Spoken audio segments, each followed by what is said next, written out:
Sir கண்டிப்பாக நம்மளோட லைஃப்பில் இருக்கக்கூடிய நிறைய இன்சிடென்ட்ஸ் அங்கங்கே படத்தில் எல்லா டிரெக்டர்ஸோட அந்த இன்ஃப்ளூயன்ஸில் வந்துடும். மேபி உங்களுடைய லைஃப்பில் இருக்கக்கூடிய இன்சிடென்ட்ஸ் அங்கங்கே படத்தில் ஏதாவது ஒரு காட்சியில் நிச்சயமாக நாங்கள் பார்த்துருப்போம். பட் அது உங்களது தான் அப்படின்னு கனெக்ட் ஆகாது. பிகாஸ் அதோட ஸ்க்ரீன் பிளே அண்ட் ஸ்டோரி டிஃப்ரெண்ட்டாக இருக்கலாம். மேபி வெற்றிமாறன் சாரோட ஏதாவது ஒரு போர்ஷன் பயோபிக்காக எடுக்கணும் அப்படின்னா, ஐ மீன் இந்த சென்ஸ் லைக் ஒரு ஆட்டோபயோகிராஃபியாக எடுக்கணும் அப்படின்னா வாய்ப்புகள் உண்டா? இல்லை இருக்கு, நிறைய இருந்திருக்கு இல்லையா? நான் ரொம்ப நாளைக்கு முன்னாடியே வந்து அப்படி ஒரு ட்ரை பண்ணோம். பட் அஃப்கோர்ஸ் இந்த மாதிரி இவ்வளவு உண்மையா இல்லை. I wanted to call it a semi autobiographical film. என்னோட டீன்ஸில் வந்து ஒரு கிரிக்கெட் டோர்னமெண்ட் நடத்த ட்ரை பண்ணோம். அதை வச்சு ஒரு படம் பண்ணணும் அப்படின்னு ட்ரை பண்ணேன். But it is yet to happen. அது still on the process.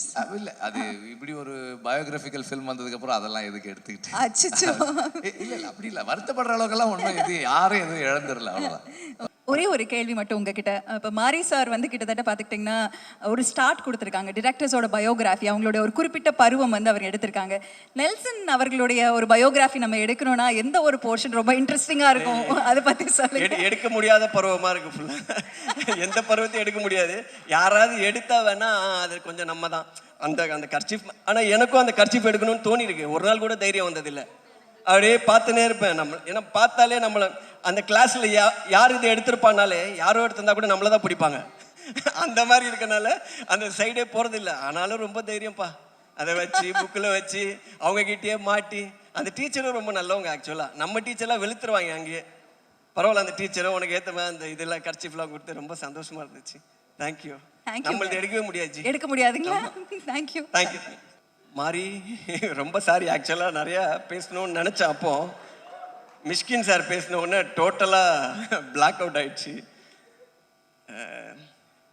மாறி வந்து இந்த படம் ஆக்சுவலாக பார்க்கணுன்னு சொல்லி கூப்பிடும்போது எனக்கு எதுக்கே கூப்பிட்றேன் அப்படின்னு. இல்லை நீங்கள் வாங்க இந்த படத்தை பற்றி பாருங்கள், பார்த்துட்டு எப்படி இருக்குது சொல்லுங்கள். சரி ஓகே அப்படின்னா, அதே உங்களுக்கு என்ன தோணுதோ அதை நீங்கள் வந்து சொல்லுங்கள் அப்படின்னு. இல்லைன்னா நீ எழுதி கொடுப்பீங்களா அந்த மாதிரி கேட்டேன். இல்லை நீ என்ன சொல்லுதோ பேச அப்படின்னு சொல்லிட்டு அதுக்கப்புறம் போனேன். நான் வந்து ஆக்சுவலாக படம் பார்க்க போகும்போது மாறி படம் எல்லாமே ஒரு எமோஷ்னல் லேண்டிங் பயங்கரமாக இருக்கும். கேட்டேன், ரூமில் சாத்தி வச்சு அளவிடுவேன் என்ன அப்படி சொல்லி. பட் ஆனால் வந்து இது என்னோட பயோகிராஃபி தான் அப்படின்னாரு. எனக்கு அதுவே ரொம்ப இன்ட்ரெஸ்டிங்காக இருந்துச்சு. பரவாயில்லையே, அவரோட பயோகிராஃபி எடுத்திருக்காரு அப்படின்னு சொல்லி. சரி, அப்போது ஆள் பார்த்தா நான் இப்போ படம் பார்க்கறது வேறு, நேரில் பேசுகிற மாதிரி வந்து கொஞ்சம் வேறு மாதிரி இருக்கும். நான் எப்போவுமே கொஞ்சம் ரொம்ப சீரியஸான ஆள் போல இருக்குன்னு நினச்சேன். ரொம்ப ஜாலியான ஆள் ஒரு மாதிரி சீரியஸாக இருக்காப்புல. ஸோ வந்து சரி ஓகே, இவரோட இதுனா அதுவும் சின்ன பசங்கன்னா பார்த்தாலே தெரியுது ஏதோ க்ரைம் தான் லைட்டாக வாய்ப்பு இருக்குது சொல்லி அங்கே போய் படம் பார்த்தா படத்தில் வந்து அப்படியே பொறுமையாக ஆரம்பித்து அந்த ஃபஸ்ட்டு எடுத்து அந்த டீச்சர் கர்ச்சீப் எடுத்தாப்புல. ஆக்சுவலாக பார்க்கும்போது அந்த வாழை மரம் எல்லாம் தூக்கிட்டு போகிறது, அந்த வாழைக்கோலெல்லாம் தூக்கிட்டு போகும்போது ரொம்ப கஷ்டம் அந்த மாதிரி இருக்கும்னு நினச்சேன். ஒரு பெர்ஸ்பெக்டிவ்ல பார்த்தா ரொம்ப கஷ்டப்பட்டிருக்காப்புல போல அப்படின்னு நினச்சிக்கிட்டே இருக்கும்போதே அந்த டீச்சரையும் அந்த பையனையும் பார்க்கும்போது டேய் ஜாலியாக இருந்திருக்க அந்த மாதிரி வந்து டோட்டலாக நான் அந்த கதைக்குள்ளே போயிட்டேன். அது பார்த்தா எல்லாமே அதுக்கப்புறம் எனக்கு அந்த லைஃப்பில் ஆக்சுவலாக அதை பார்க்கும்போது வந்து ஒரு சைடு அதில் இருக்க கஷ்டங்கள் எல்லாமே அந்த எமோஷன் இதெல்லாமே புரியுது. பட் அதர் சைடு வந்து ரொம்ப சந்தோஷமாக இருந்திருக்கு. அவருக்கும் அந்த சின்ன பையன் அந்த 2 ஃப்ரெண்ட்ஸு பேசிக்கிறது, அவங்க ஸ்கூலுக்கு போகிறது. இங்கே அந்த நமக்கு ஸ்கூலுக்கு போகணுன்னாலே இங்கே போக மாட்டோம்ல, அந்த மாதிரி ஒரு ஜோனில் நான் இருந்தேன். ஏன்னா ஃபுல்லாகவே பாய் ஸ்கூலு, ஒரே மாஸ்டர்ஸ் அப்படி தான் சார் தான் இருப்பார் எப்போவுமே. மிஸ் எல்லாம் ஃபஸ்ட்டு வந்த உடனே அங்கேயே போயிடும், அப்படியே பாஸ் ஆகிடுவாங்க. ஸோ இவர் வந்து கரெக்டாக அந்த டீச்சருக்காக ஸ்கூலுக்கு போகிறதெல்லாம் பார்க்கும்போது நமக்கு வந்து ஓகே ஏதோ நல்லபடியாக இருந்திருக்காரு அப்படின்னா.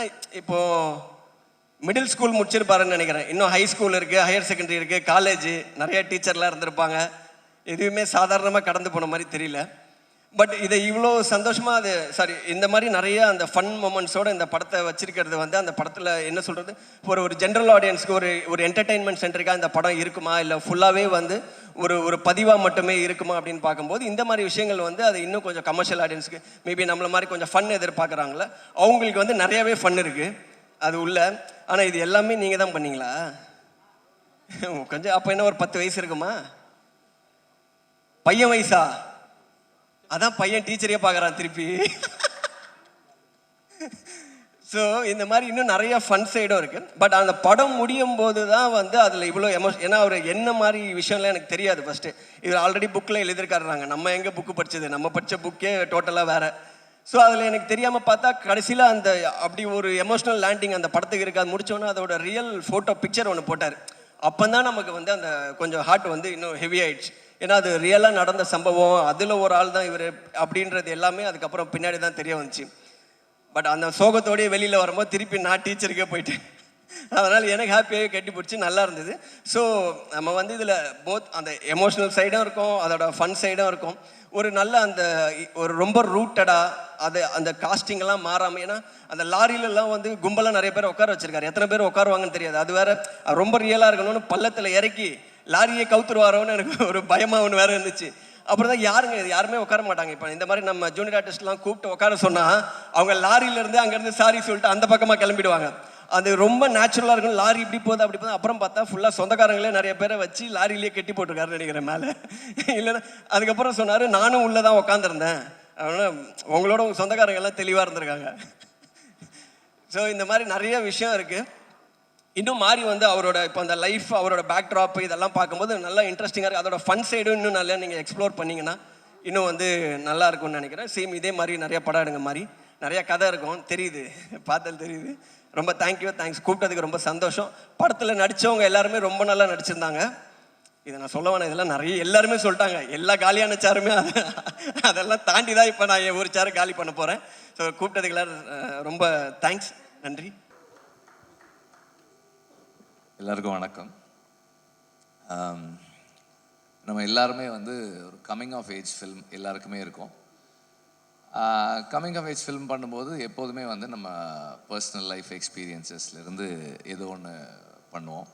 ஆனால் இந்த வாழை வந்து ஐ திங்க் தமிழில் முதல் ஆட்டோபயோகிராஃபிக்கல் ஃபில்ம் அப்படின்னு நினைக்கிறேன். இப்படி ஒரு ஆட்டோபயோகிராஃபிக்கல் ஃபில்ம்னு கிளைம் பண்ணி பண்ணுறது வந்து இதுதான் ஃபர்ஸ்ட் டைம் நினைக்கிறேன் நான். ஏன்னா அப்படி ஒரு படம் பண்ணுறது வந்து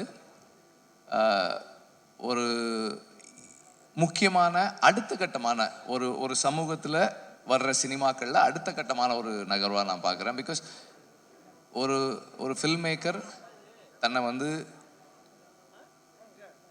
ஒரு பொதுவில் வந்து ஓகே நான் இப்படிப்பட்டவன், நான் இங்கேருந்து வர்றேன் அப்படின்னு வைக்கிறதன் மூலமாக நாம் பார்வையாளர்களாக அந்த ஃபில்ம் மேக்கரையும் அவனுடைய வேர்ல்டை அண்டர்ஸ்டாண்ட் பண்ணிக்கிறது ஒரு பக்கம். இன்னொன்று அவன் தன்னைத்தானே வந்து ஒரு அப்ஜெக்டிவாக பார்க்குறதுக்கும் தன்னுடைய வாழ்க்கையை அதுவரை வந்த இடத்துலேருந்து இதுக்கப்புறம் என்னவா ஆக போகிறோன்றத ஒரு அப்ஜெக்டிவாக ஒரு கிரிட்டிக்கலாக அனலைஸ் பண்ணுறதுக்குமான ஒரு ஸ்பேஸாக இருக்குது. அப்படி இந்த படம் ஒரு வெரி வெரி வெரி இம்பார்ட்டண்ட்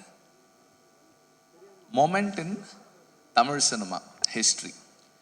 அது மட்டும் இல்லாமல்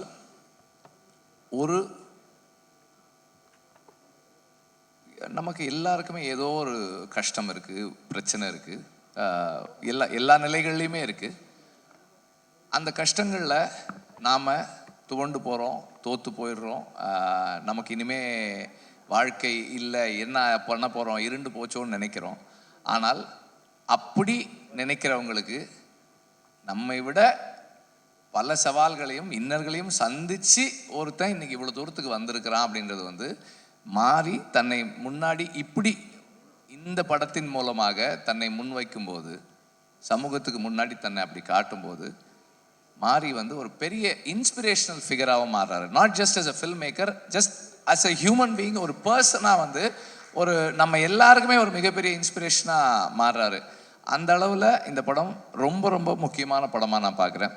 அண்ட் மாரியோட film language Kumar Raja mention பண்ணார். இதுவரைக்கும் பார்த்த மாரி செல்வராஜுடைய படங்களிலிருந்து இந்த படம் இன்னும் கொஞ்சம் அழுத்தமான ஒரு படமாக மாறி இருக்கு. In terms of film language அந்த ஃபில்முடைய டென்சிட்டி இன்னும் அதிகமாக இருக்குது. ஷார்ட்ஸில் அந்த கதையை நகர்த்துற விதமாக இருக்கட்டும், அண்ட் ஆர்டிஸ்ட்டை பெர்ஃபார்ம் பண்ண வச்ச விதத்தில் இருக்கிற சட்டிலிட்டி வந்து இன்னும் இம்ப்ரூவ் ஆகிருக்கு, ரிஃபைன்ட் ஆகிருக்கு. As a film maker also he has evolved. அதுவுமே வந்து ஒரு அடுத்த கட்டத்தில் தான் இருக்குது. இந்த படம் மாரி செல்வராஜுக்கு ரொம்ப முக்கியமான படம். I'm not going to say that this is is best film, because எப்போவுமே ஒரு ஃபில்ம் மேக்கரோட பெஸ்ட்டு அடுத்த படம் தான். இந்த படம் கிடையாது, அதுக்கு இது அடுத்த படம். அவருக்கு இதை விட சிறந்த ஒரு படம் அவர் பண்ண போகிறார் அடுத்த படமாக. ஸோ அதுக்காக தான் நான் எப்போதுமே வெயிட் பண்ணிக்கிட்டே இருக்கிறேன். அந்த விதத்தில் இது ஒரு மிக முக்கியமான படம் அவருக்கு. இது வரைக்கும் பண்ண படங்களில் ரொம்ப முக்கியமான படம். அண்ட் அவரோட இந்த ஜேர்னியில் கூட இருந்த அந்த டீம், டெக்னிக்கல் டீம் எல்லாருக்கும் என்னுடைய வாழ்த்துக்களை தெரிவிச்சுக்கிறேன். அண்டு நடித்தவங்களுக்கு இது எவ்வளோ ஒரு கஷ்டமான வேலையாக இருந்திருக்கும் அப்படின்றது எனக்கு தெரியும். ஏன்னா கொஞ்சம் ரியலாக எதையாவது எடுக்கணும் அப்படின்னு நம்ம ட்ரை பண்ணோம்னா அது வந்து யார் மேலே அதிகமான தாக்கத்தை ஏற்படுத்தும், நடிக்கிறவங்களுக்கு தான் அது வந்து பெருசாக தெரியுன்றது எனக்கு தெரியும். அதனால் வந்து இந்த படத்தில் நடித்த ஆமாம், ஸோ இந்த படத்தில் நடித்தவங்க சின்ன பசங்களாக இருக்கிறதால அவங்களுக்கு இன்னும் சவால்கள் அதிகமாக இருந்திருக்கும். மாறி வந்து அவங்கள வந்து திட்ட இடத்துல திட்டி, கொஞ்சம் இடத்துல கொஞ்சம் எல்லாம் தாஜா பண்ணியிருப்பார். நிறைய திட்டிருப்பாருன்னு நினைக்கிறேன். இன்னும் அவன் அந்த கோவத்திலே தான் இருக்கான் அவன்.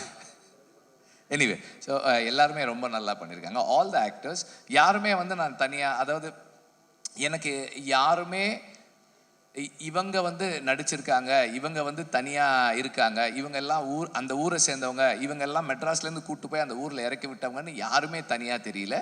எல்லாருமே அந்தந்த கேரக்டர்ஸாகவே இருந்தாங்க. அந்த அளவுக்கு எல்லாருமே சிறப்பாக நடிச்சிருக்காங்க. My best wishes to the whole team. Thank you sir. நிச்சயம் உங்ககிட்ட ஒரே ஒரு கேள்வி.